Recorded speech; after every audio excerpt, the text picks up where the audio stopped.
she's the top 14 songs are all Yes. top 14 on what? The Hot 100, the single on chart. Billboard. Yep.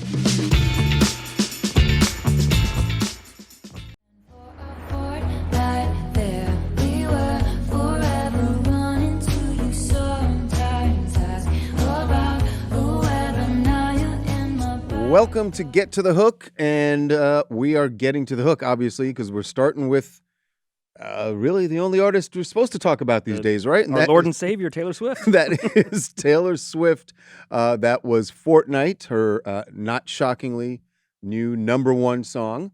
And I say not shockingly because when you hear the numbers attached to the release of this double album, it's insane. It's really stunning. And whatever you want to say about Taylor Swift, and by the way, we intend to say a lot. This is going to be a very difficult conversation for some people. Oh. But you can't argue with the numbers. You can. Her new album, The Tortured Poets Department, 2.6 million in its first week. And, wow. And even, that's factoring in streaming. It's 1.9 million pure sales. It is the second biggest week since 1991 when they started tracking things with, barcodes and stuff like that. The only thing bigger was Adele's 25, the follow-up to 21. Right. Obviously, sold 3.4 million in a week in 2015. And this is insane. And she also has not just the album numbers. 1.9 million pure sales. Pure That's sales. Vinyl, CD, probably some cassettes and things on her. Right. And partly why I think her numbers are so big, because Swifties buy the multiple copies of the albums, the different covers, different vinyl colors. But a lot of them, I know Swifties who buy all these variants and things, don't even own a record player. So they buy all the. But I'm not even saying wait. I thought they were buying them because they had they'd gone out and got records. They're just buying it as a collector's thing. They're not going to play it. So then, they're contributing to all the sales, maybe buying 2, 3, 4, 5 copies each, some of them, and then also streaming it. So because they're on the daily when they're going to consume it. Mostly, it's going to be streaming wherever they are. Yeah, but to buy that much hard copies of something and that you're not playing it? I mean, obviously a lot of them are. Sure. But there are a not insignificant number of people who buy them as collectibles, buy them to support Taylor, buy it because that's just what they do. But that is not, I'm not saying that to take away from her numbers. It's ridiculous. There's certainly nobody on the current scene with that kind of power. Not even Drake at this point, not Adele anymore. She has on the singles chart the top 14 songs this week. She has 1 through 14 locked up.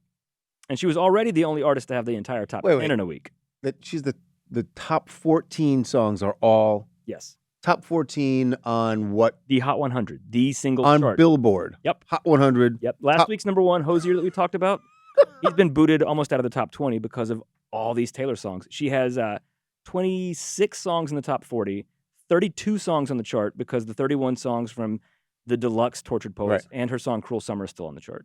So if you're listening to a top 40 countdown this coming weekend, there will be 13 it's just going to be 14 playing her songs album that aren't Taylor Swift. Yes.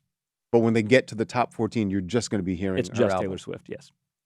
Well, I'm sorry, but that sucks if you're listening to the countdown. Well, they don't you want to hear different songs. No countdowns use the actual Hot 100 since the early 90s.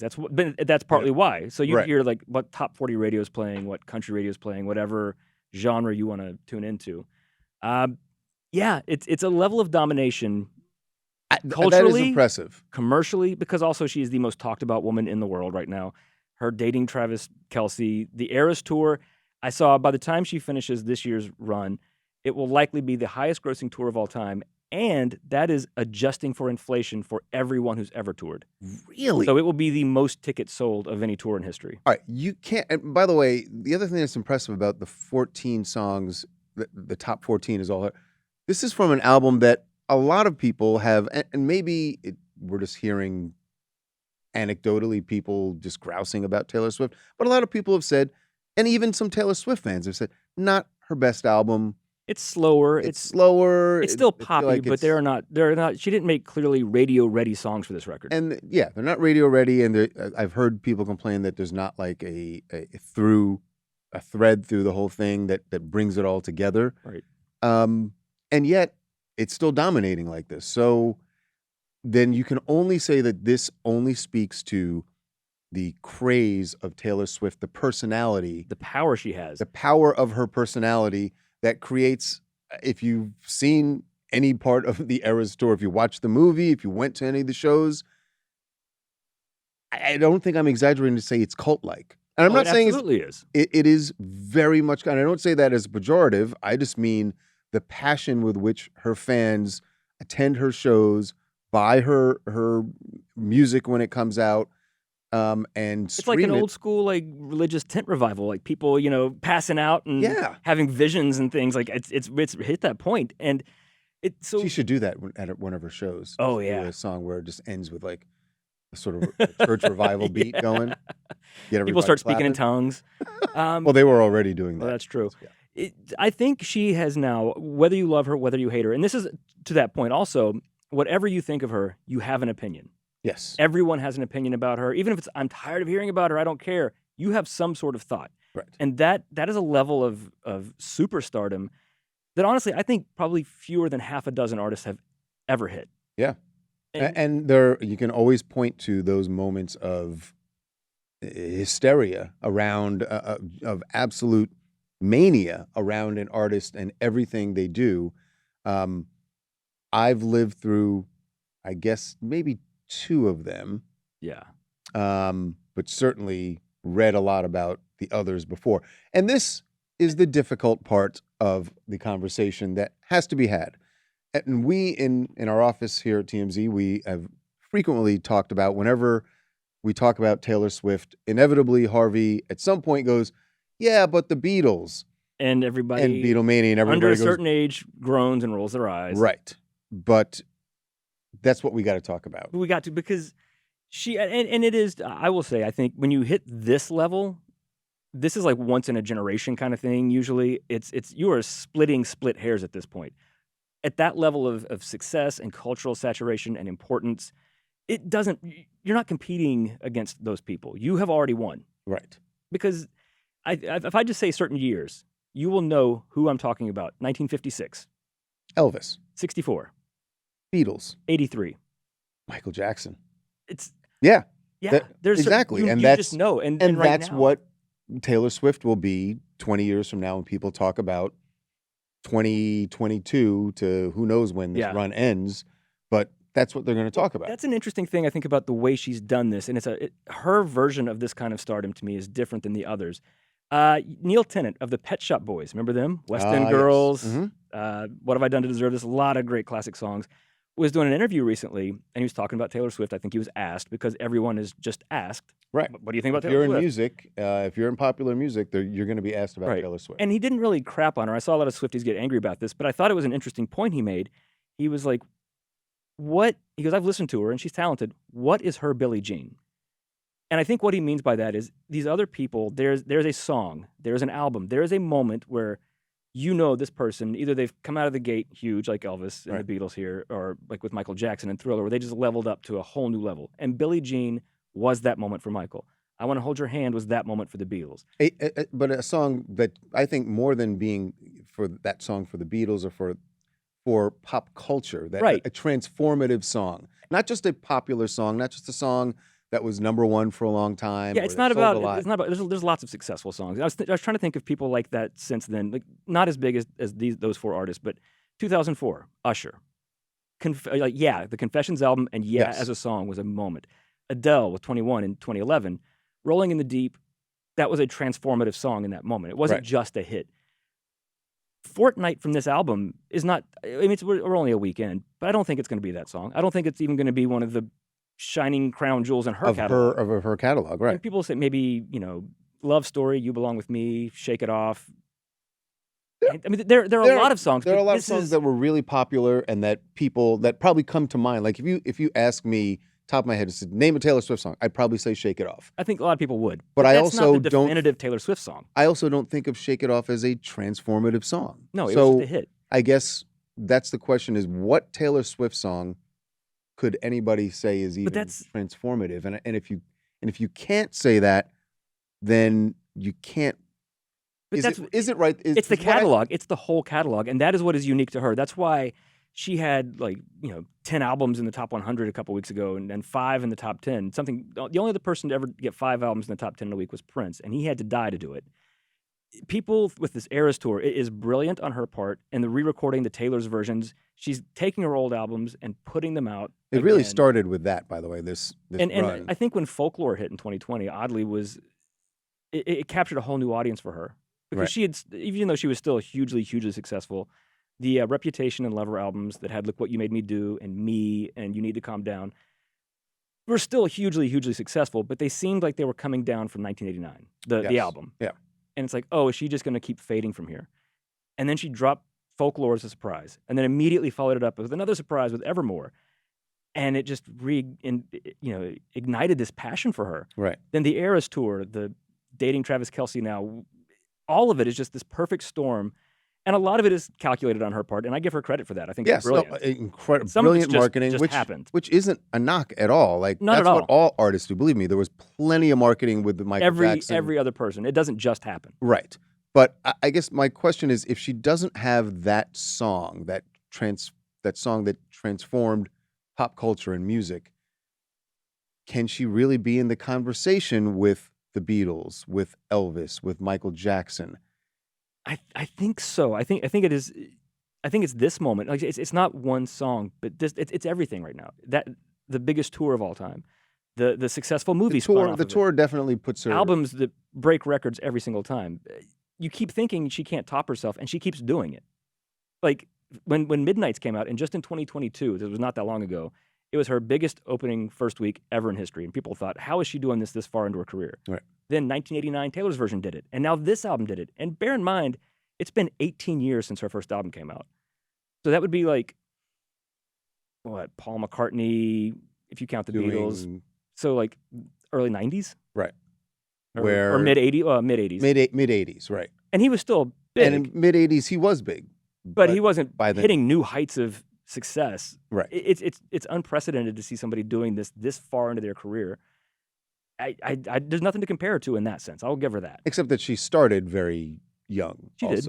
She started younger than, as far as when they became known popularly, younger than Elvis and younger than the Beatles. Not Michael. No, not younger than Michael. Not younger than Michael. Yeah.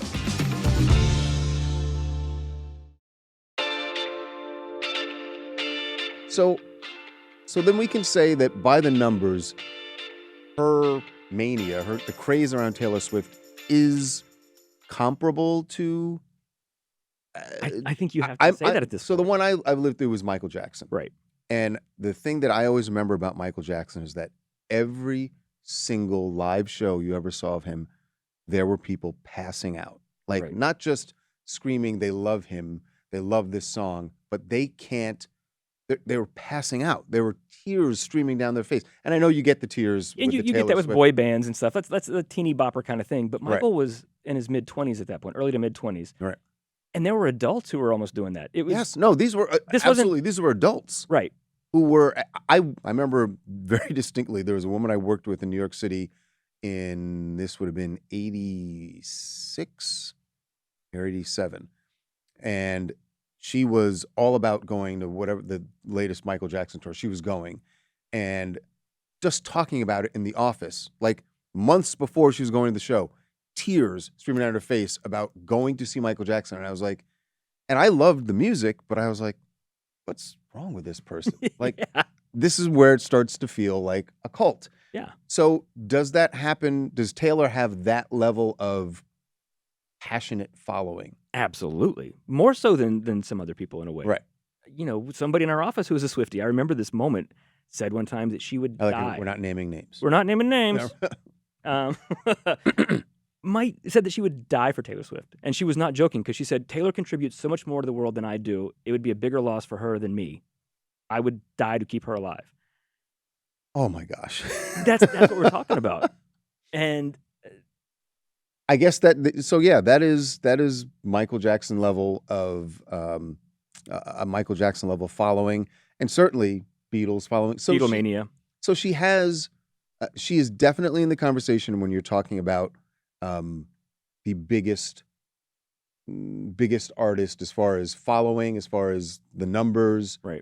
she's in that. She's right there with Elvis. Sorry, Harvey. She's right there with the Beatles and with Michael. And I think, and while I was talking about like artists that have that moment, there are a lot of other people that I think are up there, like Elton John, Madonna, Rihanna even, but they didn't, like, what was Madonna's moment? And I say this, and I love Madonna, and and I love Prince. He had that moment with Purple Rain. Yes. But even as Prince had Purple Rain, as Madonna had Like a Virgin, Michael Jackson was still bigger as a celebrity, which is remarkable, as a cultural figure. Both of those records you just talked about, they're tremendous. right up there. They're up there, but didn't the Rolling Stones and the Supremes were huge, but they weren't the Beatles. Right.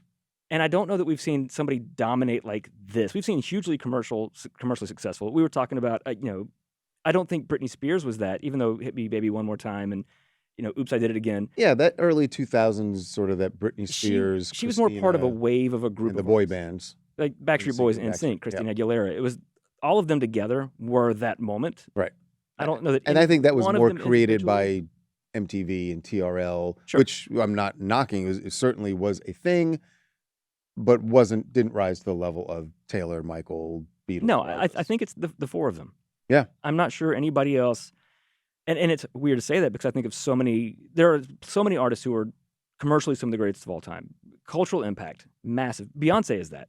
But what was Beyonce's moment? Maybe Dangerously in Love.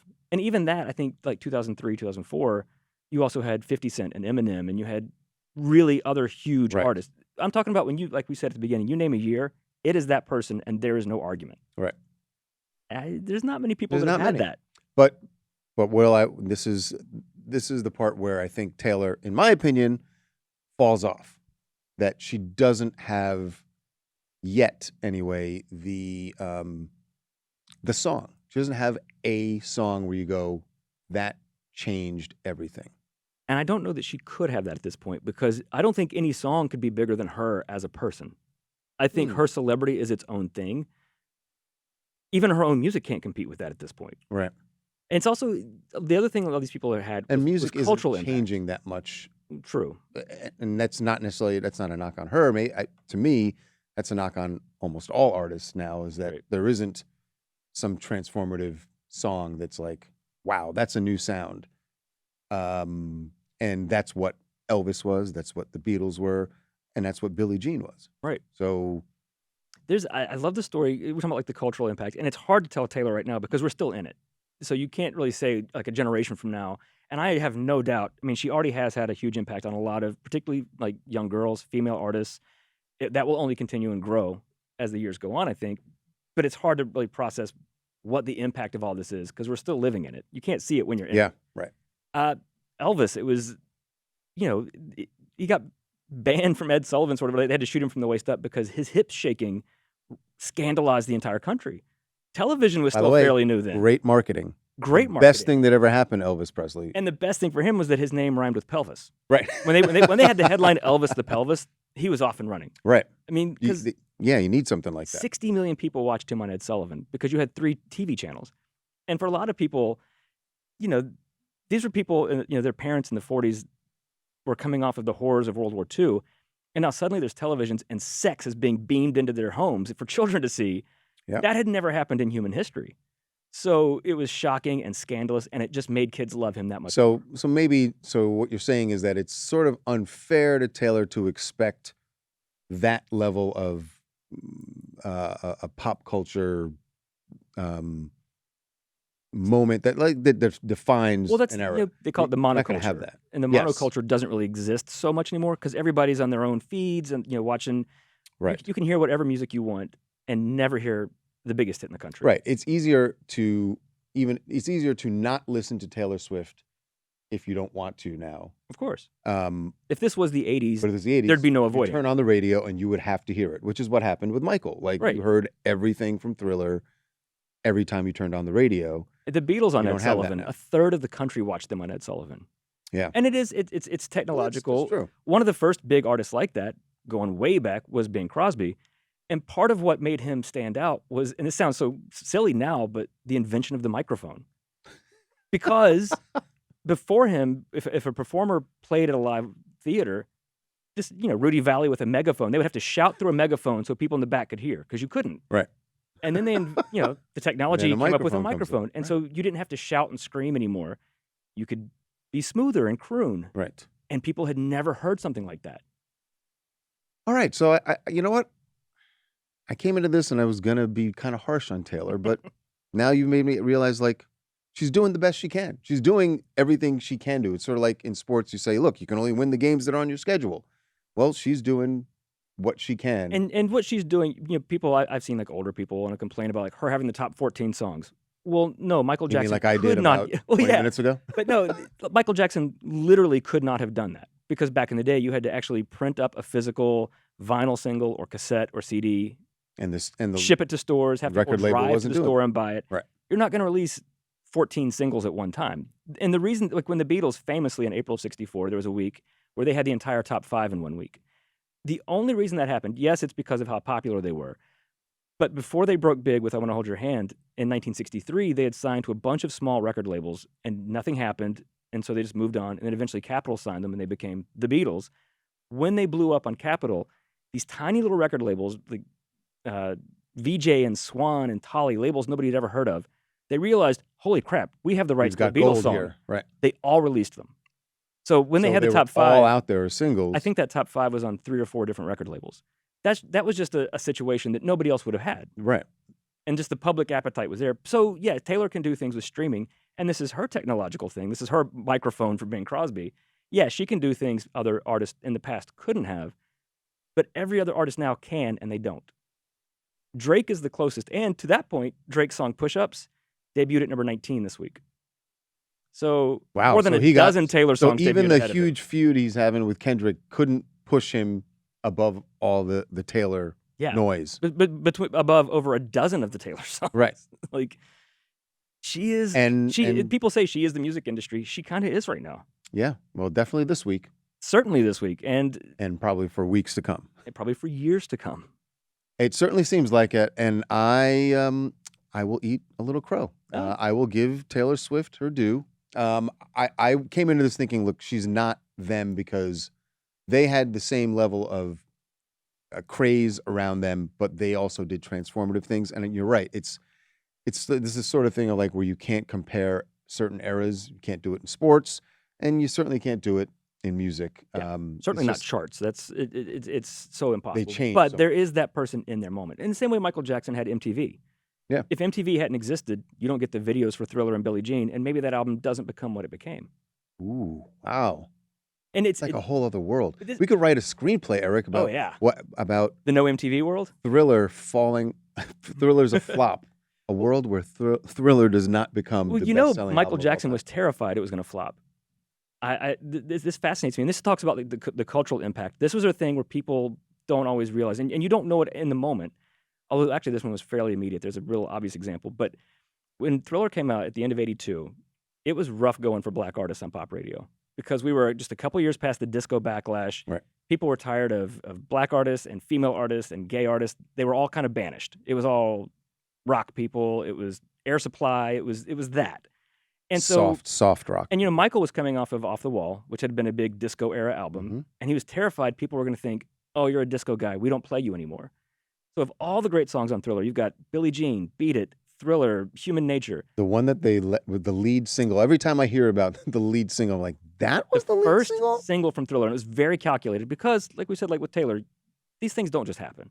The first single was "The Girl Is Mine," Paul McCartney. featuring Paul McCartney, because Michael Jackson's like, I can backdoor onto pop radio if I put Paul McCartney on my record. And it worked. So smart. And then he drops Billie Jean as the second single. But you have the music video that goes The video, with it. then he becomes a phenomenon. And the thing to me that shows the transformation immediately. And we can't forget the moonwalk. The moonwalk when he performed it yeah, during the Motown 25. But so I think it's so fascinating to see the immediate impact Michael Jackson had on music, on culture, on race relations in this country, things that people didn't really maybe process at the time. But the fall of 1982, the first single from Thriller is "The Girl Is Mine" with Paul McCartney because Michael Jackson needed Paul to get on the radio. The fall of '83, 1 year later, Paul McCartney releases "Say, Say, Say," and he featured Michael Jackson because Paul needed Michael to get on the radio. Like literally within a year, one person transformed the entire makeup of pop radio and pop culture. And maybe we won't. That doesn't just happen. Right. And maybe we won't see that again because you get the number of things factors that have to coincide. Like you said, not just Michael and Paul coming together, but that MTV existed. I guess you need some other innovation like that if we're going to have a moment like that. And right now we don't have that, but Taylor Swift is doing all right, I would say. And as partly her innovation is going backwards with vinyl, which is now retro. The Tortured Poets Department sold 700,000 copies just on vinyl. It would have been #1 this week solely off of vinyl records sold. Taylor Swift That's fans, insane. Go out and buy yourselves a turntable. It's really if you have her very records nice. and you don't have a turntable, go get Go one. get a turntable. They're not that expensive, and it's a No. different listening experience. You don't even have to get a fancy one. Get one of those plug and play. You just stick it in. The speaker's built in. It doesn't sound great. Get but one of the just ones something. the little kids have. You know, it'll be great. That is going to do it for us this week on Get to the Hook. Enjoy Taylor Swift's album. If you're a tortured poet, this is your time. It's her world. We just live in it. Indeed. We'll see you next time.